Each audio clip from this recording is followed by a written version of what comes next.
नमस्कार, मैं ऋचा सिंह और आप देख रहे हैं सी न्यूज भारत। वक्त हो चुका है न्यूज बुलेटिन का।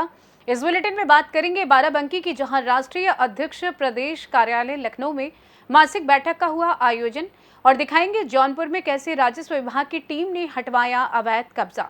आगे चर्चा करेंगे शिवपुरी की, जहां वृहद स्वास्थ्य शिविर का किया गया आयोजन। इन तमाम खबरों पर होगी विस्तार से चर्चा। खबर बाराबंकी से, जहां राष्ट्रीय पत्रकार सुरक्षा परिषद के राष्ट्रीय अध्यक्ष देवेंद्र कुमार मिश्रा ने प्रदेश कार्यालय लखनऊ में मासिक बैठक की।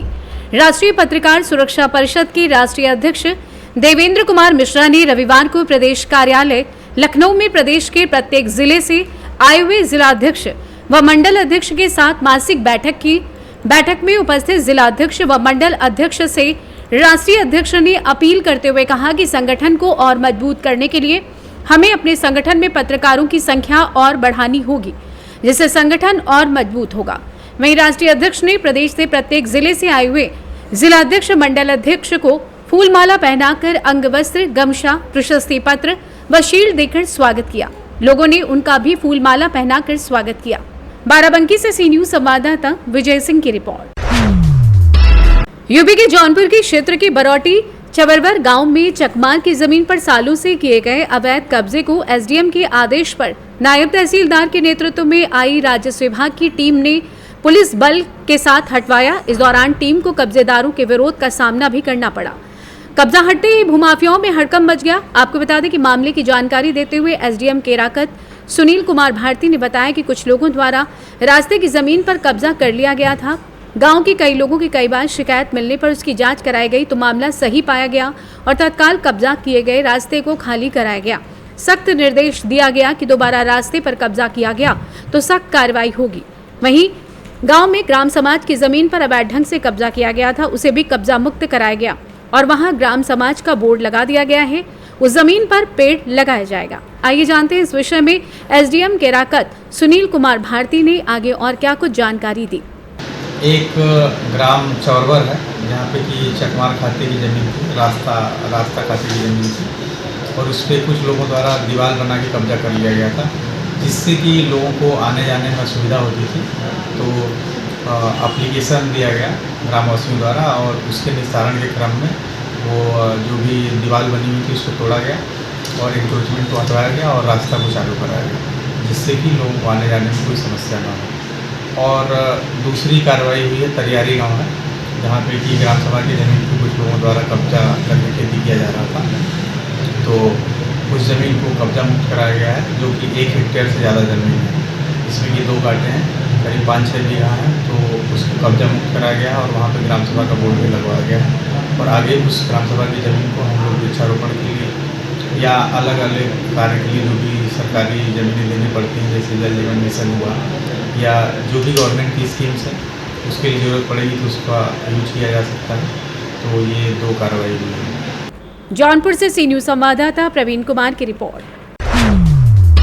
कानपुर में जमीनी विवाद के मामले में वरिष्ठ पत्रकार अवनीश दीक्षित पर पुलिस द्वारा डकैती सहित गंभीर धाराओं में मुकदमा लिखकर गिरफ्तार किए जाने से पत्रकारों में आक्रोश है। कौशाम्बी में इलेक्ट्रॉनिक मीडिया क्लब के बैनर तले तमाम पत्रकारों ने कलेक्ट्रेट परिसर पहुंचकर प्रदर्शन किया। साथ ही पूरे मामले की निष्पक्ष जांच कराए जाने के लिए राज्यपाल व मुख्यमंत्री को संबोधित एक ज्ञापन उप जिलाधिकारी को सौंपा। इस संबंध में इलेक्ट्रॉनिक मीडिया क्लब कौशाम्बी के बैनर तले एक बैठक भी की गई, जिसमें क्लब पत्रकारों ने कानपुर पुलिस के इस कार्य की घोर निंदा की। देखिए, कानपुर में एक हमारे भारत समाचार चैनल के पत्रकार हैं जिनका नाम अवनीश दीक्षित है। उन पर जो है कानपुर की पुलिस है फर्जी मुकदमा दर्ज किए हैं, जो डकैती जैसे जघन्य अपराध का मुकदमा दर्ज किया। इनके ज़मीन विवाद से रिलेटेड एक मामला था और इस पर उन पर मुकदमा दर्ज किया गया है और मुकदमा दर्ज करने के बाद उन्हें हिरासत में लिया गया है। जबकि आप सभी लोगों को मालूम होना चाहिए कि जो सूबे के मुख्यमंत्री महोदय हैं आदरणीय योगी आदित्यनाथ जी, उनका साफ निर्देश है कि मुकदमा तभी दर्ज किया जाए जब किसी सक्षम अधिकारी से उसकी जाँच हो जाए और जाँच में वो आरोप सिद्ध हो जाए तो ही पत्रकार के खिलाफ मुकदमा दर्ज किया जाए। लेकिन मनमाने तरीके से और जो अफसरों को बरगलाकर, ऊपर के अधिकारियों को बरगलाकर कानपुर पुलिस ने मुकदमा दर्ज किया। इसके खिलाफ आज हम लोग धरना प्रदर्शन कर रहे हैं और ये राज्यपाल महोदय और साथ में मुख्यमंत्री महोदय, इनको संबोधित हम लोग जिलाधिकारी महोदय के माध्यम से ज्ञापन सौंप रहे हैं। कौशाम्बी से सी न्यूज संवाददाता इम्तियाज अहमद की रिपोर्ट। खबर रतलाम से है, जहां दिल्ली मुंबई एक्सप्रेसवे पर बढ़ रही पत्थरबाजी की घटनाएं। आपको बता दें कि रोजाना कई वाहनों पर होता है पथराव, जिससे कई वाहन चालक हो जाते हैं घायल, साथ ही कई वाहनों के शीशे भी फूट जाते हैं। दरअसल Ratlam Delhi Mumbai eight lane expressway की रतलाम रावटी और शिवगढ़ क्षेत्र में पत्थरबाजी की घटनाएं लगातार सामने आ रही हैं। रात को निकलने वाले वाहनों पर पत्थरबाज पत्थर फेंकते हैं, जिससे कई वाहनों के कांच तो टूटते ही हैं और चालकों को भी चोट लगती है। इस मामले में अब तक 3 से 4 एफआईआर भी दर्ज की जा चुकी है। पत्थरबाजी की बढ़ती घटनाओं को देखते हुए एसपी रतलाम राहुल कुमार लोढ़ा ने एक्सप्रेसवे का निरीक्षण किया, ग्रामीणों से बात भी की, साथ ही थाना प्रभारियों को पत्थरबाजी करने वालों को चिन्हित कर सख्त कार्रवाई करने के निर्देश दिए। इस मामले में एसपी राहुल कुमार लोढ़ा ने आगे और क्या कुछ कहा, आप भी सुनिए। ये जो कुछ दिन पहले शिवगढ़ थाना क्षेत्र अंतर्गत एक पत्थरबाजी का मामला हुआ था, उसके अंदर मेरे द्वारा जो है कल उस घटनास्थल का एक बार वो पूरा एरिया का बृहद प्रमाण में उसको देखा भी गया और साथ साथ में थाना प्रभारी को बताया भी गया है कि गांव वालों से एक बार बातचीत करें। अगले 2-3 दिनों के अंदर हम लोग उसके आसपास के जितने भी गांव वाले हैं उनके साथ में बैठकर बातचीत भी करेंगे। और जैसे कि हम लोगों ने नवंबर-दिसंबर के माह में माही नदी के पास में भी जब ये पथराव का घटनाक्रम हुआ था, तो वहाँ पर गाँव वालों के साथ में मीटिंग की थी और बातचीत की थी। उसके बाद में फिर ये पथराव काफ़ी लंबे समय तक जो है वो बंद भी हुआ था। तो जो उनकी समस्या है, छोटी-मोटी समस्या है, उनके संबंध में बातचीत भी करना और साथ-साथ में अगर ऐसा कोई घटनाक्रम कर रहा है तो उनके खिलाफ सख्त कार्यवाही करना, ये दोनों उद्देश्य है।